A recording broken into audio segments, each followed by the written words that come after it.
ഋതുഭേദങ്ങളും സമയവും ഒന്നാമത്തെ ചാപ്റ്ററാണ്. ഈ ചാപ്റ്ററിൽ പറഞ്ഞിട്ടുള്ളത് ഋതുഭേദങ്ങൾ ഭൂമിയിൽ നടക്കാവുന്ന ഭൂമിയിലെത്തുന്ന സൂര്യപ്രകാശത്തിൻ്റെ അളവും അതനുസരിച്ച് സൂര്യൻ്റെയും ഭൂമിയുടെയും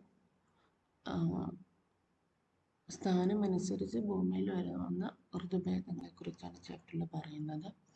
അപ്പോൾ ഇതിൽ പ്രധാനപ്പെട്ട ഭാഗം എന്ന് പറയുന്നത് എന്താണ് ഋതുഭേദങ്ങൾ എന്നാണ്. അതായത് ഭൂമിയിൽ വ്യത്യസ്തമായ രീതിയിൽ സൂര്യപ്രകാശം ലഭിക്കുമ്പോൾ വ്യത്യസ്തമായ കാലങ്ങൾ ഭൂമിയിൽ വരുന്നുണ്ട്. ഇങ്ങനെയുള്ള ഈ കാലാവസ്ഥ മാറ്റങ്ങളെയാണ് നമ്മൾ ഋതുഭേദങ്ങൾ എന്ന് പറയുന്നത്. അപ്പോൾ ഇതിൽ പ്രധാനമായിട്ടും പറയുന്നത് ഭൂമിയിൽ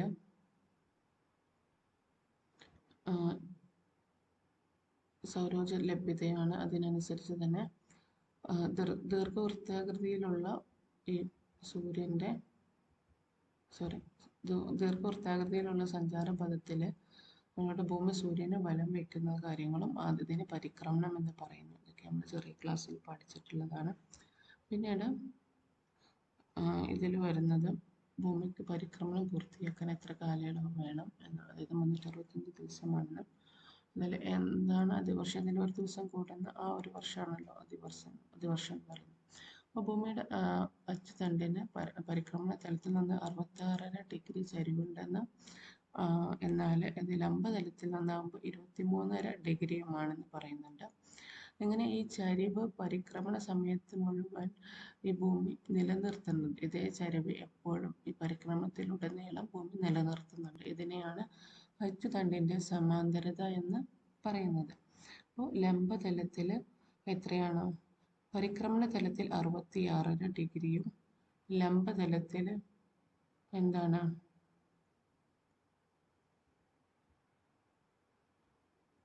പരിക്രമണ തലത്തിൽ 66.5 ഡിഗ്രിയാണ് വരുന്നത്. എന്നാൽ ലംബതലത്തിൽ വരുന്നത് 23.5 ഡിഗ്രിയാണ്. ഈ രണ്ട് കാര്യങ്ങൾ നമ്മൾ ശ്രദ്ധിക്കാനുണ്ട്. പിന്നീട് വരുന്നത് അത് നിലനിർത്തുന്ന ആ ഒരു കാര്യത്തെയാണ്. അങ്ങനെ ഭൂമി അതിൻ്റെ സമാന്തരത, ഈ അച്ചുതണ്ടിൻ്റെ ചരിവ് അതിൻ്റെ പരിക്രമണം നടക്കുന്ന ആ സമയത്തെല്ലാം നിലനിർത്തുന്നത്. അതിനെയാണ് അച്ചുതണ്ടിൻ്റെ സമാന്തരത എന്ന് പറയുന്നത്. ഇനിയിപ്പോൾ ചിത്രത്തിൽ നോക്കിയാൽ നമുക്ക് മനസ്സിലാവുന്നുണ്ട് എത്രത്തോളം സൂര്യപ്രകാശം ഭൂമിയിൽ എത്തുന്നുണ്ട് എന്നുള്ളത്. അപ്പോൾ ഭൂമി ചരിഞ്ഞിരിക്കുന്നതിനാൽ ഒരു പ്രത്യേക ഭാഗത്താണ് ഭൂമിയുടെ ഒരു നേരം, അതായത് ഭൂമിയുടെ ഒരു ഭ്രമണമാണല്ലോ എന്തെന്ന് പറയുന്നത്, ഒരു ദിവസം അല്ലേ. അപ്പോൾ ഒരു പകൽ സമയത്ത് ഭൂമിയിൽ എത്രത്തോളം സൂര്യപ്രകാശം എത്തുന്നു എന്ന് അടുത്ത പകൽ സമയത്ത് എത്രത്തോളം എത്തുന്നു എന്നല്ല നമുക്ക് കാണാൻ പറ്റും. അപ്പോൾ ഇനി അടുത്തത് സൂര്യനും ഭൂമിയും തമ്മിലുള്ള അകലത്തെ കൊണ്ടാണ്. ഇതിൽ 2 തരത്തിലുള്ള ഡേറ്റ് നമുക്കറിയാം. ഒന്ന് ജനുവരി 3 ജൂലൈ 4. ജനുവരി 3 ഭൂമിയും സൂര്യനും തമ്മിൽ ഏറ്റവും അടുത്തിരിക്കുന്നതിനെയാണ് സൂര്യ സമീപം, അല്ലെങ്കിൽ പെരിഹീലിയൻ ഡേ എന്ന് പറയുന്നത്. സൂര്യൻ ഭൂമിയുടെ ഏറ്റവും അടുത്ത് നിൽക്കുന്ന ഒരു ദിവസം എന്ന് പറയുന്നത് ജനുവരി 3. ഈ ദിവസത്തിൽ ഭൂമിയും സൂര്യനും തമ്മിലുള്ള ആ ദൂരം എന്ന് പറയുന്നത് 147 ദശലക്ഷം കിലോമീറ്റർ. 147 ദശലക്ഷം കിലോമീറ്ററാണ് ജനുവരി 3 ഭൂമിയും സൂര്യനും തമ്മിലുള്ള അകലം. ആ ദിവസമാണ് സൂര്യ സമീപക ദിനം അല്ലെങ്കിൽ പെരിഹേലിയൻ ഡേ ആയിട്ട് പറയുന്നത്. എന്നാൽ ഏറ്റവും അകലമുള്ള ദിവസം, സൂര്യനും ഭൂമിയും തമ്മിൽ ഏറ്റവും അകലമുള്ള ദിവസമാണ് എന്ത്? ജൂലൈ 4 എന്ന് പറയുന്നത്. ഈ ജൂലൈ 4 152 ദശലക്ഷം കിലോമീറ്റർ അകലം ഭൂമിയും സൂര്യനും തമ്മിലുണ്ട്. അന്നേരം ആ ദിവസത്തെ നമ്മൾ സൂര്യോച്ചം എന്ന് പറയുന്നുണ്ട്, അല്ലെങ്കിൽ സൂര്യവിദൂര ദിനം എന്ന് പറയുന്നത് അപ്ഹേലിയൻ ഡേ, സൂര്യവിദൂര ദിനം എന്ന് പറയുന്നത്. ഇനി നമുക്ക് ഭൂമിയുടെ വ്യത്യസ്തമായിട്ടുള്ള സ്ഥാനങ്ങളാണ് ഇതിൽ പറയുന്നത്. അപ്പോൾ ഭൂമി അതിൻ്റെ അച്ചുതണ്ടിൻ്റെ സമാന്തരത നിലനിർത്തിക്കൊണ്ട് കറങ്ങുന്ന സമയത്ത് ഓരോ സ്ഥാനത്തെത്തുമ്പോഴും അതിൻ്റേതായിട്ടുള്ള അതിന് ലഭിക്കുന്ന സൂര്യനിൽ ലഭിക്കുന്ന സൂര്യപ്രകാശത്തിൻ്റെ അളവിൽ വ്യത്യാസമുണ്ട്. അപ്പോൾ സൂര്യൻ്റെ ആപേക്ഷിക സ്ഥാനം 23.5 ഡിഗ്രി വടക്കാണെങ്കിൽ, അതായത് ഉത്തരായന രേഖയുടെ അത് വെച്ചിട്ടാണ് ഇപ്പോൾ സൂര്യൻ്റെ സ്ഥാനം കിട്ടുന്നതെങ്കിൽ അവിടെ എന്തായിരിക്കും? സൂര്യൻ അതിനനുസരിച്ച് നമുക്ക് സൂര്യൻ്റെ സ്ഥാനം അതിനനുസരിച്ചായിരിക്കും ഭൂമിയിലോട്ട് അപേക്ഷികമായിരിക്കുന്നത്. അങ്ങനെ ഈ 23.5 വടക്ക് 23.5 തെക്ക് എന്ന നിലയിൽ സൂര്യൻ്റെ സ്ഥാനം ഇങ്ങനെ മാറിക്കൊണ്ടിരിക്കും. അത് ഭൂമിയുടെ പരിക്രമണത്തിനനുസരിച്ച് സൂര്യൻ്റെ സ്ഥാനം 23.5 വടക്കിനും 23.5 തെക്കിനും ഭൂമിയുടെ 23.5 വടക്കിനും 23.5 തെക്കിനും ഇടയിൽ ഇങ്ങനെ സൂര്യൻ്റെ സ്ഥാനം മാറിക്കൊണ്ടിരിക്കും. ഇങ്ങനെയുള്ള സൂര്യൻ്റെ സ്ഥാനമാറ്റത്തിനെയാണ് സൂര്യൻ്റെ അയനം. അതായത് സൂര്യൻ മാറുന്നില്ല, പക്ഷെ എന്ത് ചെയ്യുന്നത്, നമുക്ക് ആപേക്ഷികമായിട്ട് സൂര്യൻ്റെ സ്ഥാനം മാറുന്നതായിട്ട് നമുക്ക് തോന്നുന്നത്. അതായത് ഇവിടെ ഭൂമിയാണ് അതിൻ്റെ അച്ചുതണ്ടിനെ ആപേക്ഷികമായിക്കൊണ്ട് പരിക്രമണം നടത്തുന്നത്. എന്നാൽ സൂര്യൻ്റെ സ്ഥാനം ആപേക്ഷികമായി മാറുന്നതായിട്ട് തോന്നുന്നു. അപ്പോൾ ഈ മാറ്റത്തെയാണ് നമ്മൾ സൂര്യൻ്റെ അയനം എന്ന് വിളിക്കുന്നത്. ഇനി സൂര്യൻ്റെ അയനം കാരണമുണ്ടാകുന്ന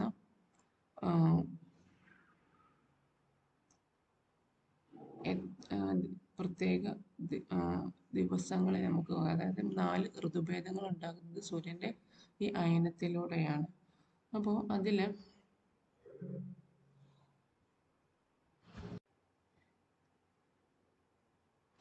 സൂര്യൻ്റെ അയനവും ഋതുക്കളും അത് എങ്ങനെയാണ്? സൂര്യൻ്റെ സ്ഥാനത്തിനനുസരിച്ച് സൂര്യൻ്റെ അയനത്തിനനുസരിച്ച് ഭൂമിയിൽ ഉണ്ടാകുന്ന 4 ഋതുക്കളാണ് വസന്തകാലം, ഗ്രീഷ്മകാലം, ഹേമന്തകാലം, ശൈത്യകാലം. അപ്പോൾ സൂര്യന് വ്യത്യസ്തമായിട്ടുള്ള ആപേക്ഷിക സ്ഥാനം ലഭിക്കുമ്പോൾ അതിനനുസരിച്ച് ഭൂമിയിൽ 4 ഋതുക്കൾ രൂപം കൊള്ളുന്നെന്ന് പറഞ്ഞു. സൂര്യൻ ഭൂമധ്യരേഖയ്ക്ക് നേർമുകളിലായിരിക്കുമ്പോഴാണ് ഉത്തരാർദ്ധഗോളത്തിലും ദക്ഷിണാർദ്ധഗോളത്തിലും തുല്യ അളവിൽ സൂര്യപ്രകാശം ലഭിക്കുന്നത്. അതായത് ഭൂമധ്യരേഖയ്ക്ക് നേർമുകളിലാകുന്ന ഒരു സ്ഥാനം. അങ്ങനെ ഉണ്ടാകുന്ന 2 ദിവസങ്ങൾ എന്ന് പറയുന്നത് മാർച്ച് 21 സെപ്റ്റംബർ 23 ഈ ദിവസങ്ങളിൽ 2 അർദ്ധഗോളത്തിലും രാത്രിയും പകലും തുല്യമായിരിക്കും. മാർച്ച് 21 സെപ്റ്റംബർ 23 എന്നീ ദിനങ്ങളിൽ സൂര്യൻ ഭൂമധ്യരേഖയ്ക്ക് നേർമുകളിലായിരിക്കുകയും ഉത്തരാർദ്ധഗോളത്തിലും ദക്ഷിണാർദ്ധഗോളത്തിലും ലഭിക്കുന്ന സൂര്യപ്രകാശത്തിൻ്റെ അളവ് തുല്യമായിരിക്കും. അതായത് ഈ 2 ദിവസങ്ങളിലും പകലും രാത്രിയും തുല്യമായിരിക്കും. ഈ ദിനങ്ങളെയാണ് സമരാത്ര ദിനങ്ങളെന്ന് വിളിക്കുന്നത്, അഥവാ വിഷുവങ്ങൾ എന്ന് വിളിക്കുന്നത്. ഇനി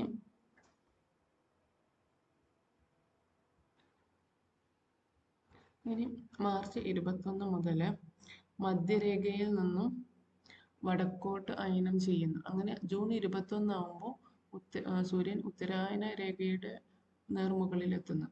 മാർച്ച് 21 മധ്യരേഖയുടെ നേർമുകളിലായിരുന്നു. ദെൻ സൂര്യൻ വടക്കോട്ട് അയനം ചെയ്തിട്ട് ജൂൺ 21 അതായത് ഭൂമിയുടെ പരിക്രമണത്തിലൂടെയാണ് കേട്ടോ. അങ്ങനെ എന്ത് ചെയ്യുന്നു, ജൂൺ 21 ഡേറ്റ് ആകുമ്പോൾ സൂര്യൻ ഉത്തരായന രേഖയുടെ നേർമുകളിലെത്തും. ആ ദിനത്തെയാണ് ഗ്രീഷ്മ അയനാന്ത ദിനം എന്ന് വിളിക്കുന്നത്. അപ്പോൾ ഉത്തരാർദ്ധ ഗോളത്തിൽ ഈ സമയത്ത് ഏറ്റവും ദൈർഘ്യമുള്ള പകലും ഏറ്റവും ഹ്രസ്വമായ രാത്രിയും അനുഭവപ്പെടും. ഏറ്റവും ദൈർഘ്യമുള്ള പകൽ, അപ്പോൾ ഏറ്റവും നമുക്കൊരു പകലിന് ഏറ്റവും ദൈർഘ്യമുള്ള ദിവസം ഏതാണെന്ന് ചോദിച്ചാൽ ജൂൺ 21 അതേപോലെ തന്നെ അന്ന് ആ ദിവസം രാത്രി വളരെ കുറവായിരിക്കും. അങ്ങനെ ഉത്തരായന രേഖയിൽ 23.5 ഉത്തരായന രേഖയിൽ എന്തെത്തുന്നു, സൂര്യൻ എത്തിപ്പെടുന്നു ജൂൺ 21. ഇനി അവിടെ നിന്ന് വീണ്ടും എന്ത് ചെയ്യാം, സൂര്യൻ്റെ അയനത്തിനനുസരിച്ച് ഭൂമിയുടെ കാലത്തിന് മാറ്റം വരുന്നുണ്ട്. എന്നാൽ ഈ മാർച്ച് 21 മുതൽ ജൂൺ 21 വരെയുള്ള ഈ ഒരു സമയത്തെയാണ് നമ്മൾ വസന്തകാലം എന്ന് വിളിക്കുന്നത്. അപ്പോൾ ഗ്രീഷ്മാന്ത അയനാന്ത ദിനം എന്ന് പറയുന്നത് ജൂൺ 21. മാർച്ച് 21 മുതൽ ജൂൺ 21 വരെയുള്ള ആ കാലയളവിനെ വസന്തകാലം, സ്പ്രിംഗ് സീസൺ എന്ന് വിളിക്കുന്നുണ്ട്. ഇനി ഇത് ശൈത്യകാലത്തിൽ നിന്നും ഏത് കാലത്തിലോട്ടുള്ള വേനൽക്കാലത്തിലോട്ടുള്ള ഒരു മാറ്റമാണ് വസന്തകാലം എന്ന് പറയുന്നത്. അപ്പോൾ അന്ന് നടക്കുന്ന ഭൂമിയിൽ ഉണ്ടാകുന്ന മാറ്റങ്ങൾ എന്തൊക്കെയാ വെച്ചാൽ ചെടികൾ തളിർക്കുന്നുണ്ട്, പുഷ്പിക്കുന്നു, മാവ് പൂക്കുന്നു, പ്ലാവ്, അങ്ങനെ ഓരോരോ വ്യത്യസ്തമായ കാലങ്ങൾ ഉണ്ടാകുന്നുണ്ട്. അപ്പോൾ വസന്തകാലത്തിൽ എന്തായിരിക്കും നടക്കുന്നത്, നമുക്ക് അറിയാം, നമ്മുടെ നാട്ടിൽ തന്നെ ഈ ഒരു കാലം അതിൽ ഏറ്റവും ചൂട് കൂടിയ കാലമാണ് പറയുന്നത്. ഈ കാലത്ത് എന്ത് നടക്കുന്നുണ്ട്, നമ്മുടെ വൃക്ഷങ്ങളിലൊക്കെ ഇലകൾ കൊഴിഞ്ഞു പോകുന്നൊരു സമയമാണ് അല്ലേ വസന്തകാലത്തിൽ.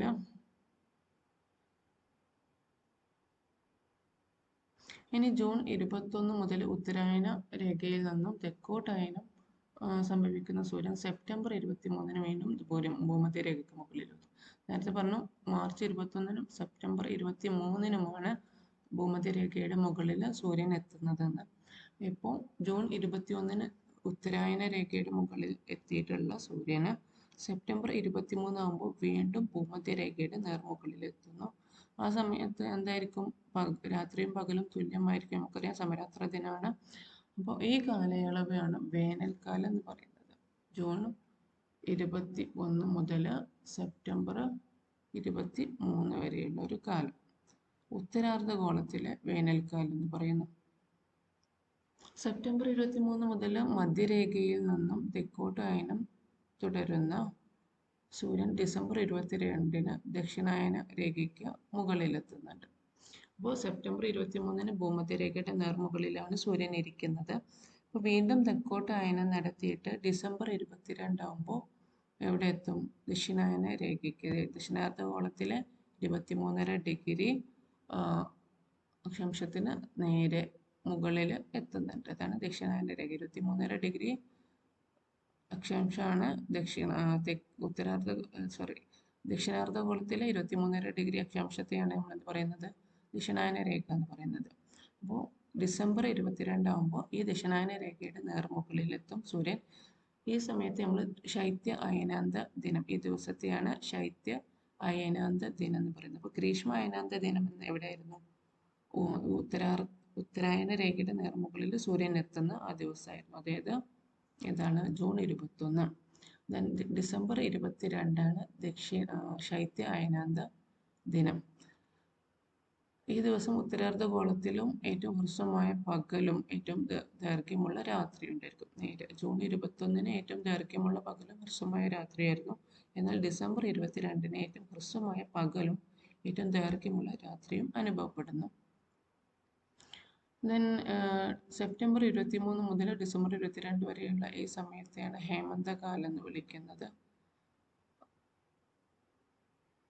തീക്ഷ്ണതയിൽ നിന്ന് ശൈത്യത്തിലോട്ടുള്ള വേനൽക്കാലത്തിന്റെ തീക്ഷ്ണതയിൽ നിന്ന് ശൈത്യത്തിലേക്കുള്ള മാറ്റത്തിന്റെ കാലമാണ് ഹേമന്തകാലം. ഈ കാലയിൽ ഊഷ്മാവ് ഇങ്ങനെ അന്തരീക്ഷ ഊഷ്മാവ് കുറഞ്ഞുകൊണ്ടിരിക്കും. പകലിന്റെ ദൈർഘ്യം കുറഞ്ഞു വരുന്നു, രാത്രിയുടെ ദൈർഘ്യം കൂടുന്നു. മരങ്ങളൊക്കെ ഇല പൊഴിക്കുന്നുണ്ട്. പിന്നെ വരണ്ട ശൈത്യകാലത്തെ അതിജീവിക്കാനുള്ള ഒരു തയ്യാറെടുപ്പിലാണ് ഈ ഇല പൊഴിക്കലൊക്കെ വരുന്നത്. അപ്പോൾ ശൈത്യകാലത്തിലാണ് മരങ്ങളൊക്കെ ഇല പൊഴിക്കുന്നത്. അപ്പോൾ ഡിസംബർ 22 ദക്ഷിണായന രേഖയിൽ നിന്നും വടക്കോട്ട് അയനം ആരംഭിക്കുന്ന സൂര്യന് മാർച്ച് 21 ആകുമ്പോൾ വീണ്ടും ഭൂമധ്യരേഖയുടെ മുകളിലെത്തുന്നു. ഇപ്പോൾ ഒരു പരിക്രമണം പൂർത്തിയായിട്ടുണ്ട്. 4 ഋതുഭേദങ്ങൾ നമ്മുടെ ഭൂമിയിൽ സംഭവിച്ചു. അതായത് മാർച്ച് 21 ഭൂമധ്യരേഖയുടെ മുകളിലായിരുന്നു.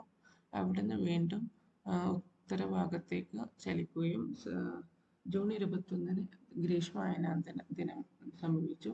പിന്നെ അവിടുന്ന് ദക്ഷിണ ഭാഗത്തേക്ക് ചലിച്ചിട്ട് എന്തായിട്ടുണ്ട്?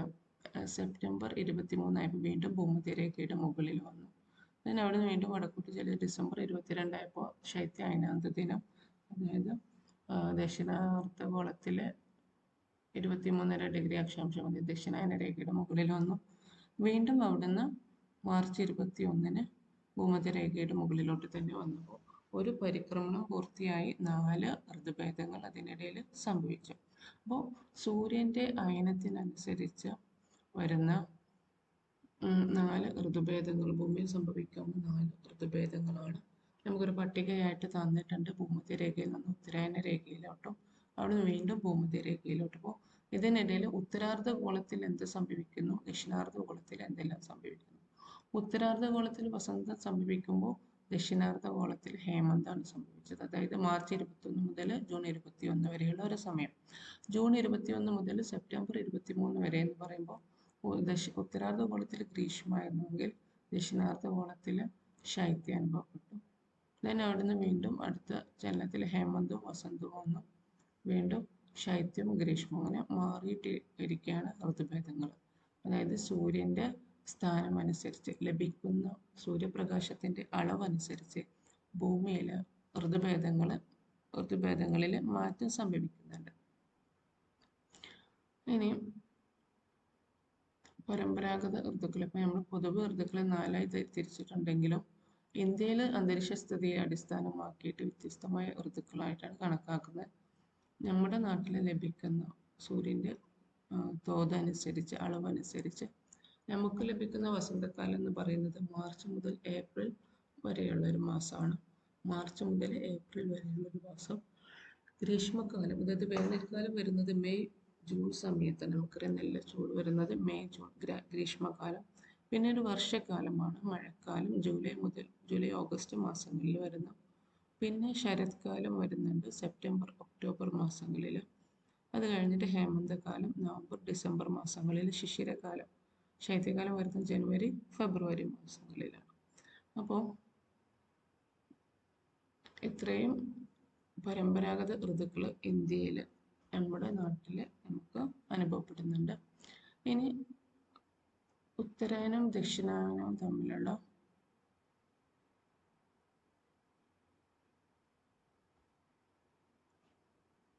ബന്ധം എന്താണെന്ന് നോക്കാം. ഇനി ഉത്തരായനവും ദക്ഷിണായനവും എന്താണെന്ന് നോക്കാം. അപ്പോൾ ശൈത്യ അയനാന്ത ദിനത്തെ തുടർന്ന് സൂര്യന് എന്ത് ചെയ്യുന്നു, ദക്ഷിണായന രേഖയിൽ നിന്നും ഉത്തരായന രേഖയിലേക്ക്, അതായത് 23.5 ഡിഗ്രി അക്ഷാംശത്തിൽ, ദക്ഷിണ 23.5 ഡിഗ്രി അക്ഷാംശത്തിൽ നിന്നും പിന്നെ എന്ത് ചെയ്യുന്നു, ഉത്തര 23.5 ഡിഗ്രി അക്ഷാംശത്തിലേക്ക് സൂര്യന്റെ സ്ഥാനം മാറിക്കൊണ്ടിരിക്കും. അങ്ങനെ ജൂൺ 21 ഉത്തരായന രേഖയുടെ നേർമുകളിൽ എത്തിച്ചേരുന്നുണ്ട്. അപ്പോൾ ഈ ഒരു സമയം എന്ന് പറയുന്നത് എന്താണ്, അതിനെയാണ് നമ്മൾ ഉത്തരായനം എന്ന് പറയുന്നത്.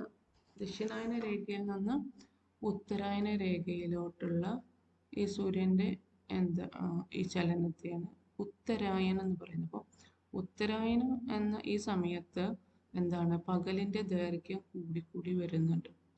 അങ്ങനെയാകുമ്പോൾ പകലിന്റെ ദൈർഘ്യം കൂടിക്കൂടി വരുന്നു. അപ്പോൾ അതായത് നമുക്ക് മാർച്ച് 21 മുതൽ അല്ലെങ്കിൽ ഡിസംബർ 22 ജൂൺ 21 ആ സമയത്ത്, ഡിസംബർ 22 ശൈത്യ കാലത്തിലാണ് അല്ലെ, അവിടെ നിന്ന് ജൂൺ 21 എന്ന് പറയുന്ന മാക്സിമം ചൂടുള്ള ആ സമയത്തോട്ട് പോകുന്നവർ എന്ത് ചെയ്യുന്നു, പകലിന്റെ ദൈർഘ്യം കൂടി നമുക്കറിയാം ഡിസംബർ 22 ഏറ്റവും ഹ്രസ്വമായ പകല്, ജൂൺ 21 ഏറ്റവും കൂടിയ പകല്. അപ്പോൾ പകലിന്റെ അളവ് കൂടി വരുന്നുണ്ട്. എന്നാൽ ഇനി അവിടെ ജൂൺ 21 ഗ്രീഷ്മ അയനാന്ത ദിനം എന്ന് പറഞ്ഞു. അവിടെ നിന്നും പിന്നെ ദക്ഷിണ ഭാഗത്തോട്ട് സൂര്യന്റെ സ്ഥാനം മാറി ഡിസംബർ 22 ദക്ഷിണായന രേഖയിൽ എത്തിച്ചേരുന്നുണ്ട് പറഞ്ഞു. അങ്ങനെ ഈ സമയത്ത് എന്താണ്, ഈ സമയത്തെയാണ് നമ്മൾ ദക്ഷിണായനം എന്ന് വിളിക്കുന്നത്. ഈ സമയത്തെ ദക്ഷിണായനം. അപ്പോൾ ഈ ദക്ഷിണായന സമയത്ത് എന്താണ്, പകലിന്റെ അളവ് ഇങ്ങനെ കുറഞ്ഞുകൊണ്ടിരിക്കുകയാണ് ചെയ്യുന്നത്. അപ്പോൾ ഇതാണ് ഉത്തരായനം ദക്ഷിണായനം തമ്മിലുള്ള വ്യത്യാസം. ഒരു ഭാഗത്തോട്ട് എന്ത് ചെയ്യുന്നുണ്ട്, ഇതിന്റെ അളവ് കുറഞ്ഞുകൊണ്ടിരിക്കുമ്പോൾ മറ്റൊരു ഭാഗത്തോട്ട്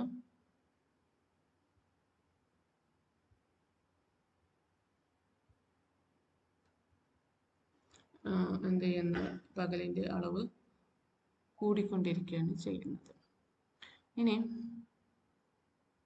മാർച്ച് മുതൽ സെപ്റ്റംബർ വരെയുള്ള ഈ 6 മാസക്കാലം, അതായത് മാർച്ച് 21 മുതൽ സെപ്റ്റംബർ 23 വരെയുള്ള 6 മാസക്കാലം എന്ന് പറയുമ്പോൾ, അതായത് ഭൂമധ്യരേഖയുടെ മുകളിൽ സൂര്യൻ വരുന്ന സമയം, രണ്ട് സമയത്ത് മാർച്ച് 21 സെപ്റ്റംബർ 23 ഭൂമധ്യരേഖയുടെ മുകളിൽ സൂര്യൻ വരുന്നത്.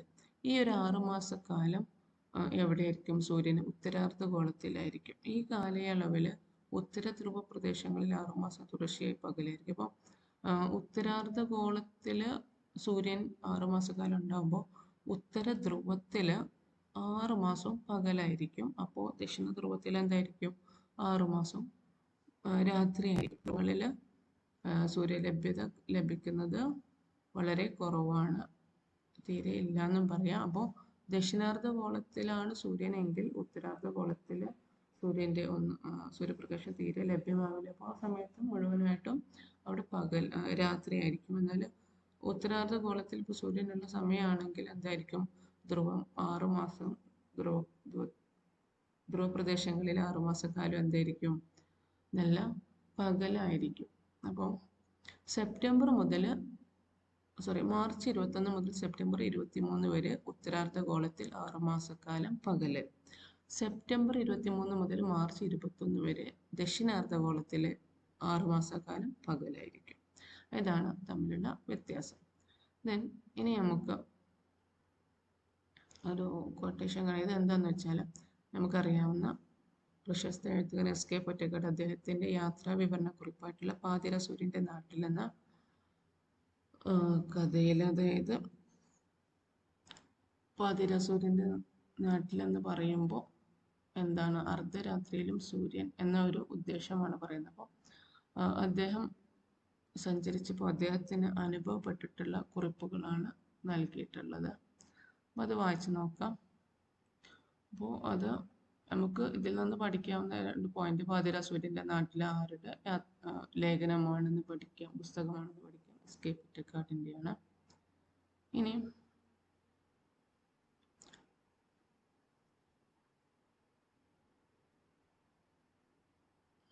എന്താണ് പ്രാദേശിക സമയം എന്ന് പഠിക്കാം.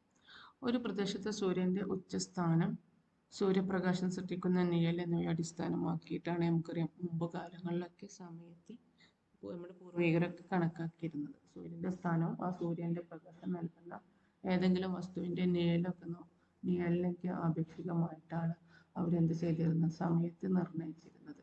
തലയുടെ മുകളിൽ നമുക്കറിയാം ഉച്ചയ്ക്ക് 12 മണിയുടെ സമയത്തൊക്കെ നമ്മുടെ നിഴൽ നോക്കുമ്പോൾ നമ്മുടെ കാൽച്ചുവട്ടിലായിരിക്കും. അങ്ങനെ ഓരോ സ്ഥലത്തും സൂര്യൻ്റെ സ്ഥാനത്തെ ആധാരമാക്കി നിർണ്ണയിക്കുന്ന ആ സമയമാണ് എന്ത്, പ്രാദേശിക സമയം അല്ലെങ്കിൽ ലോക്കൽ ടൈം എന്ന് പറയുന്നത്. അപ്പോൾ സൂര്യൻ്റെ സ്ഥാനത്തെ അടിസ്ഥാനപ്പെടുത്തിയിട്ട് നമുക്ക് സമയം നിർണ്ണയിക്കാൻ കഴിയുമെന്ന് പറയാം. ദെൻ ഇനി നമുക്ക് ഭൂമിയുടെ ഭ്രമണത്തെക്കുറിച്ചാണ് പഠിക്കുന്നത്. ഭ്രമണം എന്ന് അറിയുന്നത് എന്താണ്? ഭൂമി അതിൻ്റെ അച്ചുതണ്ടില് സ്വന്തമായിട്ട് അതിൻ്റെ സ്വന്തം അച്ചുതണ്ടിനെ കേന്ദ്രീകൃതമാക്കിയിട്ട് കറങ്ങുന്നതിനെയാണ് എന്ന് പറയുന്നത് ഭ്രമണം എന്ന് പറയുന്നത്. ഇനി ഭൂമിയുടെ ഭ്രമണത്തെ സംബന്ധിച്ച് തന്നിട്ടുള്ള പ്രസ്താവനകൾ നോക്കാം.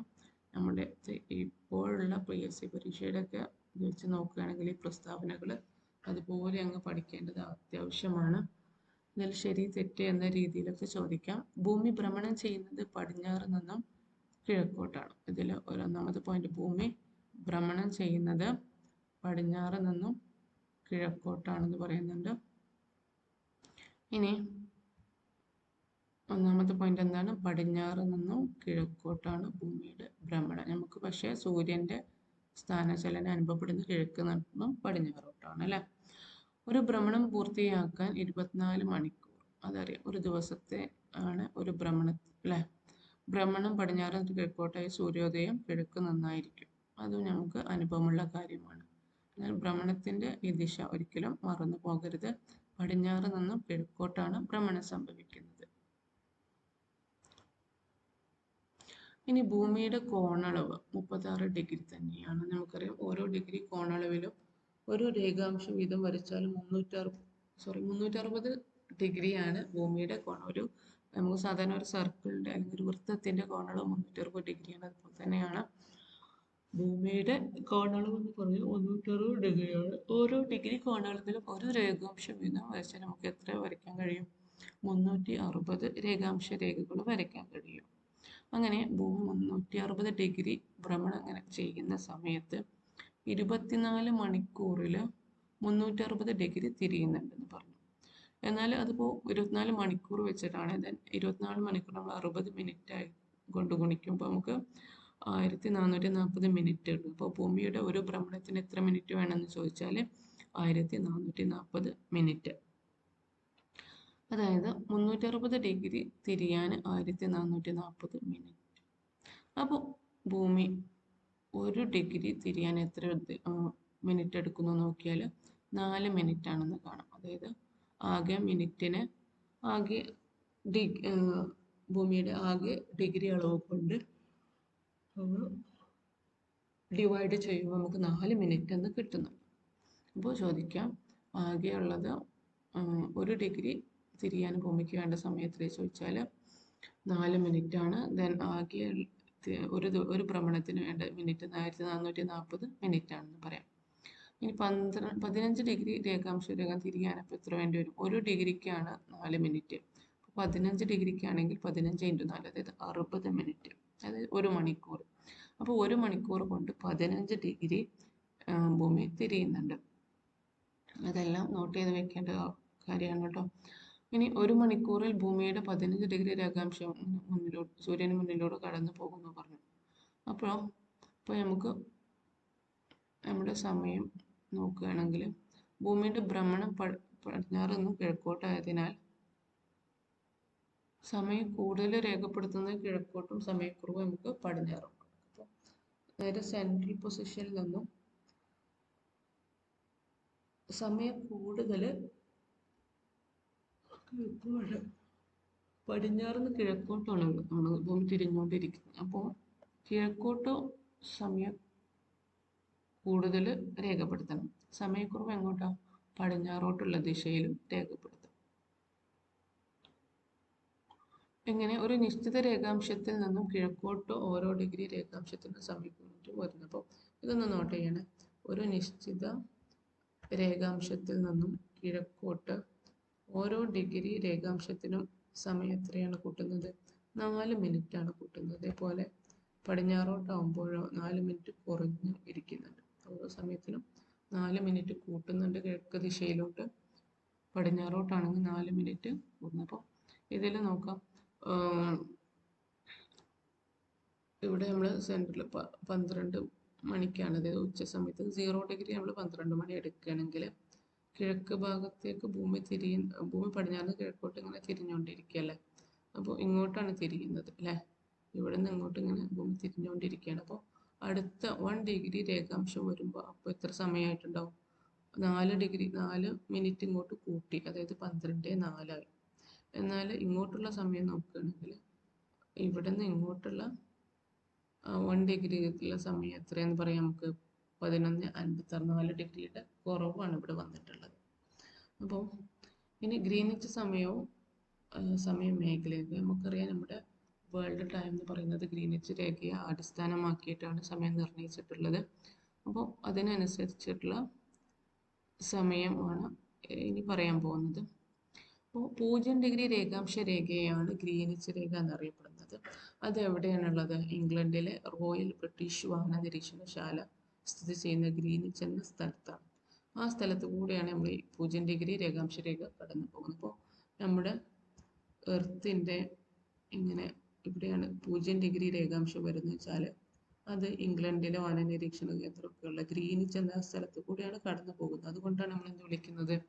ഗ്രീനിച്ച് രേഖ എന്ന് വിളിക്കുന്നത്. അപ്പോൾ ഗ്രീനിച്ച് രേഖ എന്ന് പറയുന്നത് 0 ഡിഗ്രി രേഖാംശ രേഖയാണ്. കടന്നു പോകുന്ന സ്ഥലം ഇംഗ്ലണ്ടിലെ ഗ്രീനിച്ച് എന്ന സ്ഥലം, അതിൽ റോയൽ ബ്രിട്ടീഷ് വാന നിരീക്ഷണശാലയ്ക്ക് സ്ഥിതി ചെയ്യുന്ന ഗ്രീനിച്ച് എന്ന സ്ഥലത്ത് കൂടിയാണ് കടന്നു പോകുന്നത്. ഇനി ഇതിനെ ആധാരമാക്കി ഈ ഗ്രീനിച്ച് രേഖയെ അടിസ്ഥാനമാക്കിയിട്ടാണ് ലോകത്തെവിടെയുമുള്ള സമയം നമ്മൾ അളക്കുന്നതെന്ന് പറഞ്ഞു. അതുകൊണ്ട് തന്നെ നമുക്ക് ഇതിനെ എന്ത് വിളിക്കുന്നത്? പ്രൈം മെറിഡിയൻ എന്നും വിളിക്കുന്നുണ്ട്. പ്രൈം മെറിഡിയൻ എന്നും വിളിക്കുന്നുണ്ട്. ഗ്രീനിച്ച് രേഖയെ അടിസ്ഥാനമാക്കിയിട്ടാണ് ഇവിടെ നമ്മുടെ ടൈം ലോകത്ത് എവിടെയും നിർണ്ണയിക്കുന്നത്. അതുകൊണ്ട് പ്രൈം മെറിഡിയൻ എന്നും ഈ രേഖയെ വിളിക്കുന്നുണ്ട്. അതുപോലെ തന്നെ ഈ രേഖയിലെ പ്രാദേശിക സമയത്തെ നമ്മൾ ഗ്രീനിച്ച് സമയം, ഗ്രീനിച്ച് ടൈം എന്ന് പറയുന്നുണ്ട്. ഗ്രീനിച്ച് രേഖയെ അടിസ്ഥാനമാക്കി 1 മണിക്കൂർ വീതം സമയ വ്യത്യാസം നമ്മൾ 24 മേഖലയായിട്ട് ലോകത്തെ തിരിച്ചെടുത്ത സമയ മേഖല. അപ്പോൾ എത്ര സമയ മേഖലകൾ ഉണ്ടെന്ന് ചോദിച്ചാൽ 24 സമയ മേഖല. അപ്പോൾ ലോകത്തെ സമയ മേഖലയെ 24 തിരിച്ചിട്ടുള്ള എന്തിനെ അടിസ്ഥാനമാക്കിയിട്ടാണ്? ഈ ഗ്രീനിച്ച് രേഖയെ അടിസ്ഥാനമാക്കിയിട്ടാണ്. ഗ്രീനിച്ച് രേഖ എന്ന് പറഞ്ഞാൽ 0 ഡിഗ്രി രേഖാംശമാണ്. അതിനെ അടിസ്ഥാനമാക്കിയിട്ടാണ് ലോകത്തുള്ള എല്ലാ സമയത്തെയും കൂടെ 24 മേഖലയായിട്ട് തിരിച്ചിട്ടുണ്ട്. അതിനെയാണ് സമയ മേഖലകൾ എന്ന് പറയുന്നത്. എത്ര സമയ മേഖലയാണ്? 24 സമയ മേഖലയാണ് ഉള്ളത്.